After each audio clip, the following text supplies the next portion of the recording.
This episode is sponsored by Cozi. Did you know that there's an organizing app designed just for families? If you've started to feel busy again, and for a lot of us, I think we never stopped, and your calendar is filling up with more events and kids' activities than all of last year, why not do your future self a favor and get Cozi? Cozi is the #1 organizing app that families use to juggle school schedules, practices, meetings, doctor's appointments, and even a workout or a date night. Imagine that. And it was even named a must-have app for better life by the Today Show. With Cozi, you'll be all set up so everyone knows who is doing what, when, and where. Cozi will even send emails every morning with the day's agenda. How cool is that? So no more missed pickups or double bookings. And here's how it works. Cozi tracks everyone's schedules and events in one place with a shared color-coded calendar, and it's easy to get started. You can even pull in events from your family's personal work and school calendars. The best part? It's free. Just download Cozi Family Organizer from the App Store. That's COZI to get the free app today.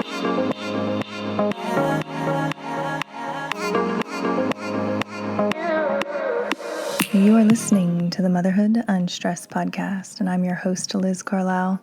Thank you so much for tuning in. I am so glad that you're here, and I'm excited to be talking about this topic. This is something that in all the years of the podcast we haven't touched on. It is the gender health gap.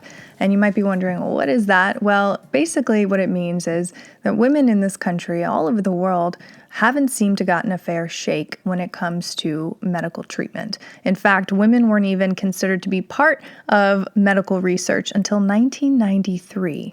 And statistically, women are diagnosed on average 4 years later than men for the same disease. I think a lot of us have been in that situation where we go to the doctor for something, fatigue or anxiety or whatever it may be, some physical symptom, and it's just kind of brushed aside, or you're given antidepressants, or you're just kind of shooed out the door without really getting any kind of answer. And so that is what my guest today is addressing, that gender health gap, starting with the vaginal microbiome. And her company is called Evvy, and that's what it does. It tests the vaginal microbiome to give clients an insight into their health through that one area. And you might be surprised to find how many other aspects of your health are affected by the health of your vaginal microbiome. My guest this week is Priyanka Jain. She's the CEO and co-founder of Evvy, which is an at-home test that aims to close the gender health gap by discovering and leveraging overlooked biomarkers in the female body, starting with the vaginal microbiome. Now, Priyanka has always been passionate about leveraging data to improve outcomes for women.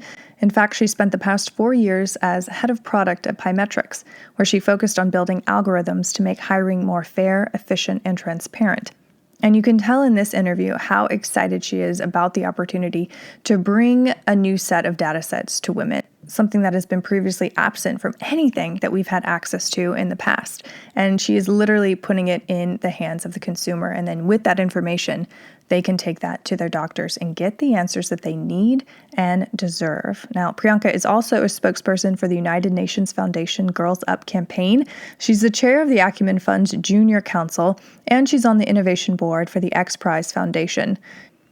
So not only is she a change maker in the world, she is also giving back to the younger generation of girls. And I'm thrilled and deeply honored to share her work with you and to give us all a sense of empowerment about our health. You know, our health is truly in our own hands, but when we have the data in front of us and we can take that to our doctor, it really does change the game and gives all of us a leg up. So I'm so excited to share her work with you. If you enjoy this conversation, please share it with a friend and please leave us a review if you haven't already, and enjoy this episode with Priyanka Jain.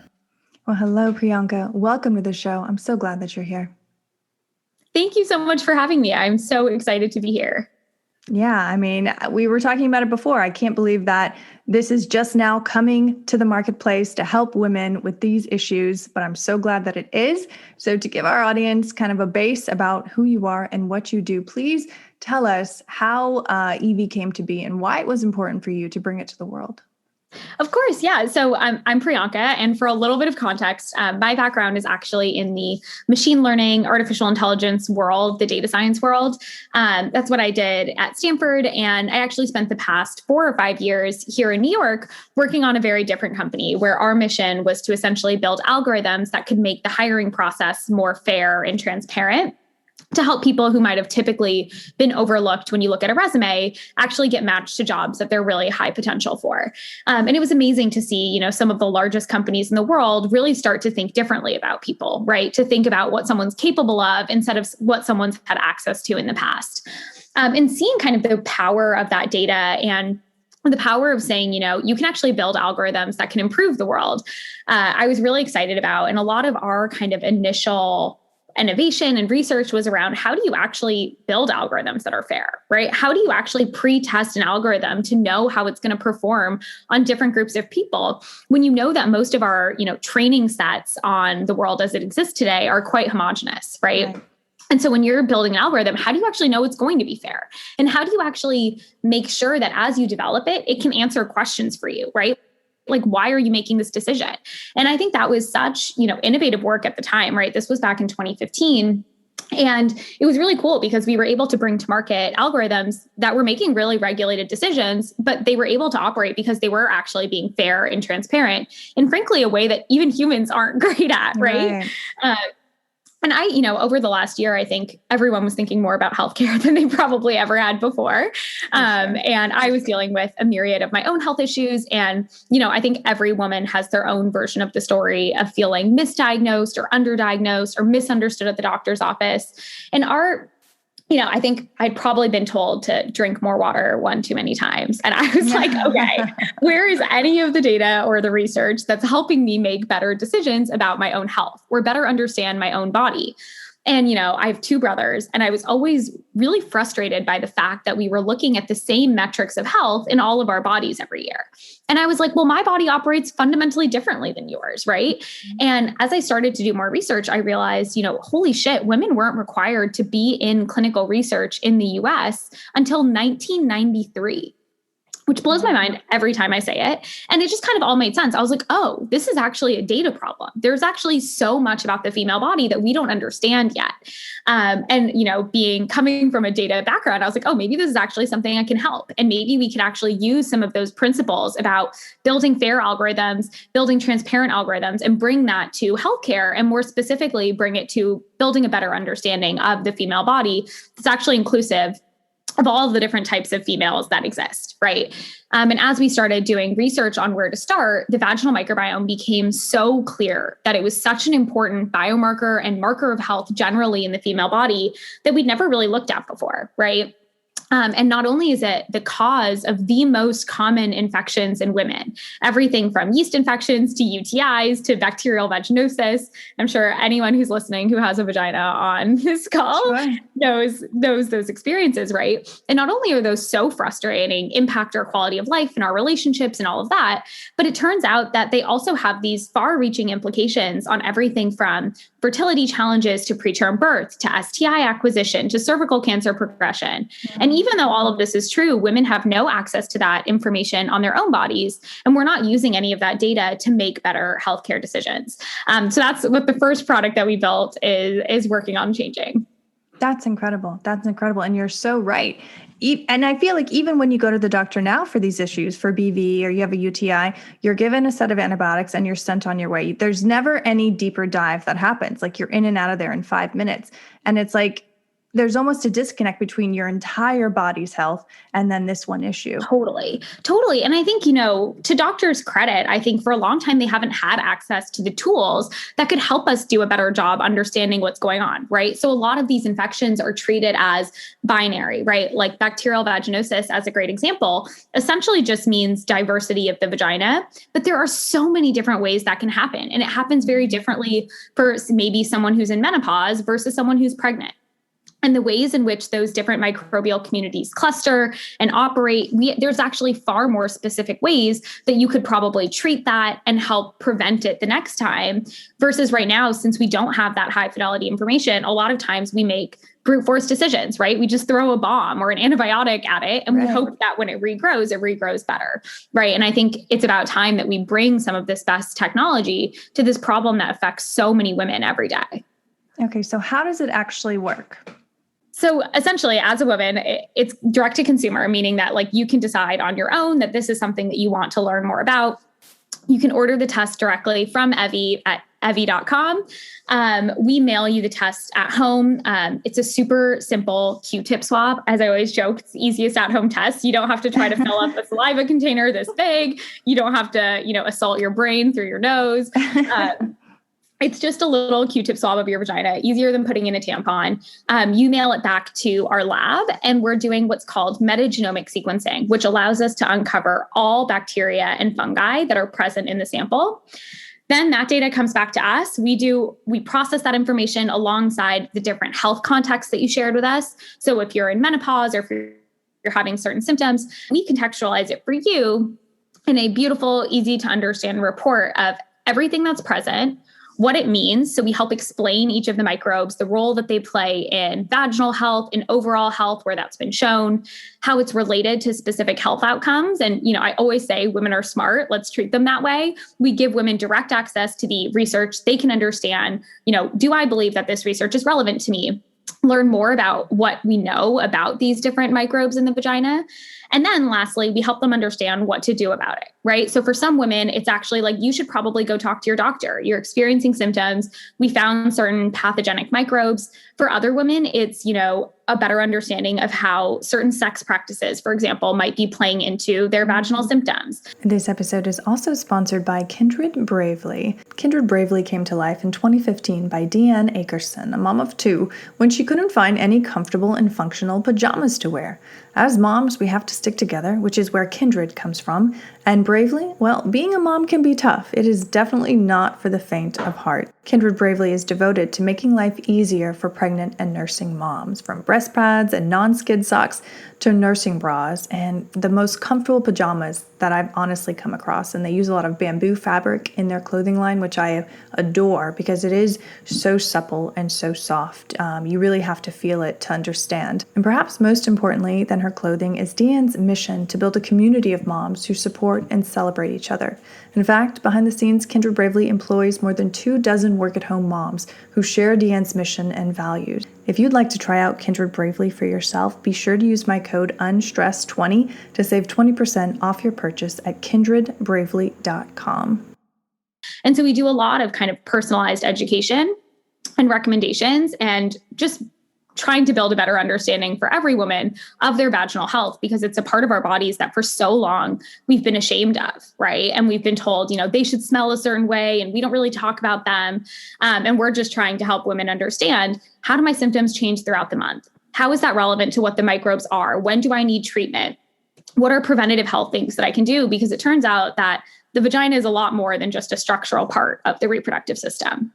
Oh, absolutely. And going back to what you said, I think we are so much more health-minded these days, for about everything, where everyone's doing their own research and just really it's more top of mind, the whole body system. Do you think if a client or customer goes to their doctor with this information, do you feel like the doctors are going to be open to this, or are they going to be more like, oh, I don't know, like I haven't studied this. What's the response been there? Totally. I mean, such a good question. Obviously, it depends on the doctor. I think, to be fair, a lot of the stuff that I'm talking about, we didn't even know 5 years or 10 years ago, right? Wow. So a lot of this is really new information. And I don't blame a doctor for not being able to read every study that comes out on every single microbe in the vaginal microbiome, but that's our job, right? How do we do that? Make it digestible, easy to understand for the doctor. And I think, of course, there are going to be doctors that will say, until we know every single thing, there's no point in looking at any of it. And I think for some women, they deserve more than that, right? And I think for some women who, want everything to be fully figured out before they engage, I totally understand. And it's maybe too early for them.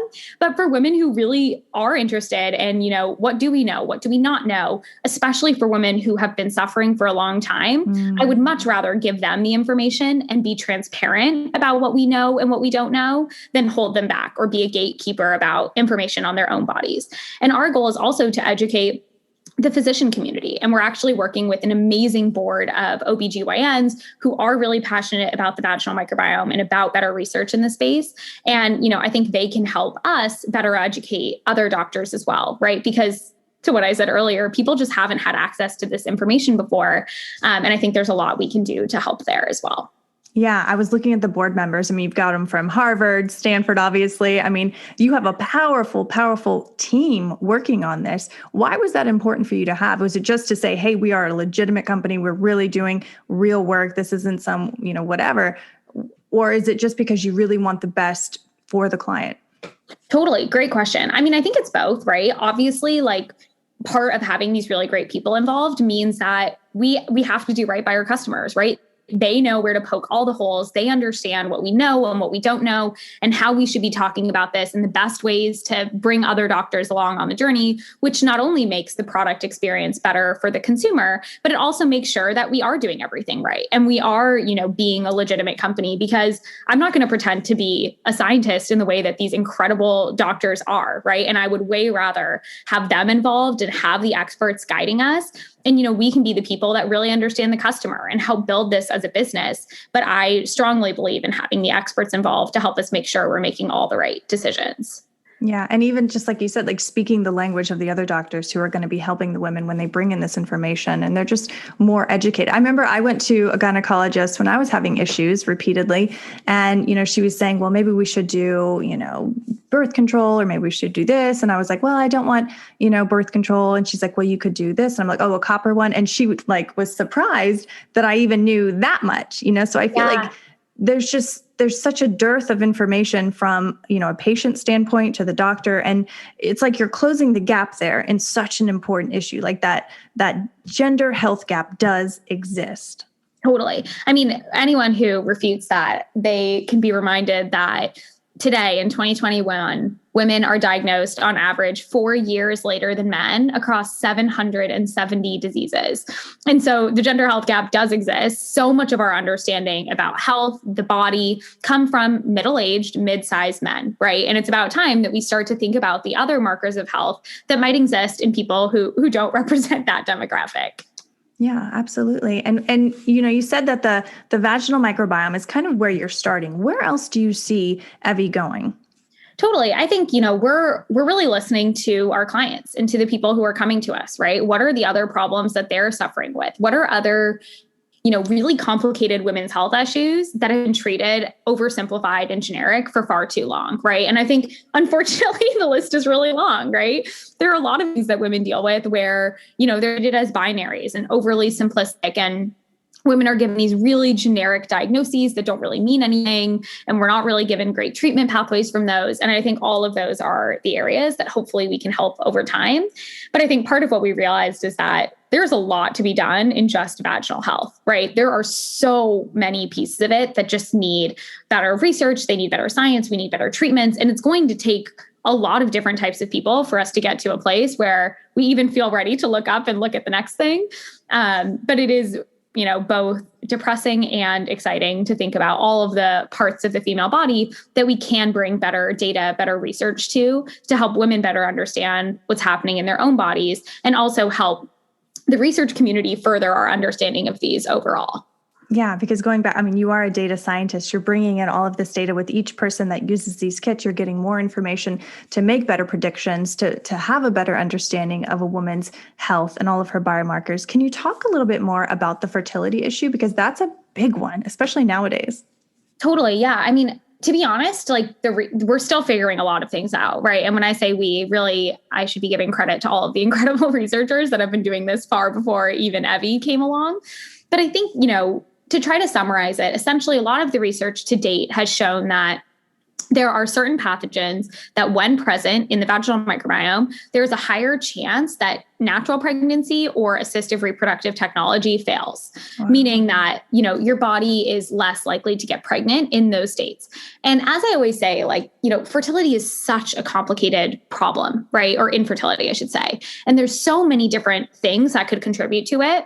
And in no way am I saying, the vaginal microbiome is the end all be all of fertility. And if your vaginal microbiome is bad, you're screwed. And if it's good, you're great. Of course, that's not the reality of the situation, but it is something that clearly research has shown we should be taking into account, right? It's one of many factors that if someone has unexplained infertility, maybe this is something else we could look at, right? And one of the things that is nice about the vaginal microbiome is it does change over time, right? It's not like you have a genetic mutation that's going to make it impossible for you to get pregnant. It might mean that we want to wait a little bit. And maybe there's some work you can do to improve your vaginal microbiome. And maybe that can actually improve outcomes, right? So to me, it's exciting that it's actually something that changes and shifts with our behaviors and our choices. And because of that, it's actually something you can harness and feel empowered by rather than, depressed by. Yeah. But again, you have to have the information to know where to go. Of course. Yeah. And this is where I'm really excited because we've actually had a lot of outreach from endocrinologists and fertility specific doctors that are really excited about having a new data point to look at. And again, it's just another data point, right? It might not solve someone's problems, but it might be a clue for a doctor, right? And so we're really excited to kind of introduce a new data set into something that we haven't really looked at before. Do you foresee this being in every single OBGYN across the country as a standard practice of care? I mean, just to have these data points that before, a couple of years ago didn't even exist? Totally. Yeah. I mean, I definitely think that more standardized testing of the vaginal microbiome proactively will become an important part of female healthcare, right? And to be honest, I don't think Evvy needs to do every single test of every woman. What I would love for Evvy to contribute is an understanding of what's most likely to help this specific person. And for us to own more of the analysis of the data and the analysis of the recommendations and much more of the precision medicine side than the testing side, right? I think there are tons of testing companies, and I'm excited that more people are starting to look at this data. And we are hoping to help doctors and decision makers and women make sense of the data and know how to use it and what to do next, if that makes sense. Absolutely. Yeah. And we have actually a ton of doctors who tune into the show, I think, because we have people like you on who are on the cutting edge, who are bringing this, to the world and explaining it in a really simple, straightforward way. So what would you say to all of the doctors and nurses tuning in right now? Yeah, I mean, we would love to work with you. We would love to learn from you. We would love to be helpful. I think, like I said, we don't have all the answers, but we're very transparent about what science does know, what science doesn't know, what we can learn together. We are working on tons of research studies with incredible clinicians and universities. And if there are things that you're interested in knowing more about, one, we would just love to talk. You can email us anytime at providers@evvy.com. And also, if you have feedback for us or ideas or ways that we could be more helpful to your practice or to your patients, we want to know. We're here to help and to be in service of all of the women who have suffered for far too long from this. And we, especially want to, like I said earlier, want to learn from and work with the experts, which all of the doctors on the phone are. Yeah. Yeah. And going back to the woman, whether she's a doctor or not tuning in, we've all had these issues, probably, since we were in adolescence. And so to have something that's going to give us more information, helpful information, not just a deluge of information, but something that we can really look at and understand and then move forward, I think is just so empowering. And I'm so grateful for the work that you're doing. No, I appreciate that. And, I think something that frankly, a lot of the consumerized medicine is forcing us to understand is that people are the experts on their own body. And I think, from my own experiences, I've talked to lots of other women who feel this way. I think for a long time, we've had systems and people telling us, this is what's happening with you. You're fine or you're not fine. And I think it's about time that we can tune into our own bodies and say, I actually don't feel fine right now. Or actually right now I do feel fine. And we are hoping to help give women the data to contextualize what they know about their own bodies and hopefully to advocate for themselves, right? So when they go to a doctor who keeps telling them they're fine, they have information to say, well, I don't feel fine. And, X percent of people who have similar results to me also don't feel fine. Right. Mm-hmm. And even if we don't have a solution to that, women deserve the validation that Absolutely. They're not crazy and things aren't in their head. Right. And our goal is to really give people that information so that they can be the experts on their own bodies. I love it. I love it. So we could end it right on that. But if with everything that you have studied and learned in AI and, in the science world, what do you want the woman listening to this talk to remember? I mean, I'm going to repeat myself, unfortunately, but I think it is that you are the expert on your own body, right? And when you don't feel like something is right, just because medicine or science doesn't have an answer for you, it doesn't mean that you're wrong, right? And as we've learned with the vaginal microbiome, even in just the past 10 years, there is so much we didn't know. And all of the women who came before that were told that they were probably fine too, right? Mm-hmm. And it's only a matter of time before we'll start to come up with far more nuanced and precise understandings of what's happening. And so I would say be patient, advocate for yourself, get the data that you need that will help you figure out how to feel better. But it's no one else's job to be the expert on your body except for you. Oh, I love that. Yes. And that's something I say all the time to my family, to my friends, like, you have to do your work. You have to do the research and really understand what's going on, so that when you do walk into the doctor's office, at the very minimum, you're going to be there for yourself and to stand up for yourself when you're told, no, you're just fine, or, ooh, take this. You have to know what's going on for yourself. Totally. And I mean, thankfully, there are so many amazing people like you. There are other companies and people trying to make the education accessible. And now I think that consumers do have access to it. You can learn about it. And it's not to say that, the entire burden is on you, but it is to say, like, no one is going to know your body better than you do. Right. And I don't think it's fair for anyone to tell you what's happening in your body or whether or not you should feel fine, or if it's in your head. I mean, I can't tell you the number of women who come to us who say that, my doctors prescribed me anxiety medication instead of like taking a swab of my vagina. And I think it's really frustrating to hear that. And I think remembering, there are a lot of tools that enable you to better learn about your own body now, and you should advocate for yourself. Right. And I think there are a lot of systems and processes and, healthcare patterns that we'll see change over time as we build a more nuanced understanding of health that includes all of us. Well, and I think it all comes down to women like you working with doctors and working with, data scientists and putting this out into the world so that it empowers all of us to be able to do that. So thank you. No, I really appreciate that. I mean, thanks to people like you for helping bring light to new things and helping women better understand that they are the experts, and helping women, take more control over things that feel so stressful, like fertility, like pregnancy, where you can feel so out of control, and just helping women find peace through that journey. Yeah. To have a support in that world, in that moment. So yeah, absolutely. Of course. Priyanka, where can the listener find out more about Evvy and follow you online? So Evvy.com, EVVY.com. And we're on Instagram at EvvyBio. Beautiful. Thank you so much.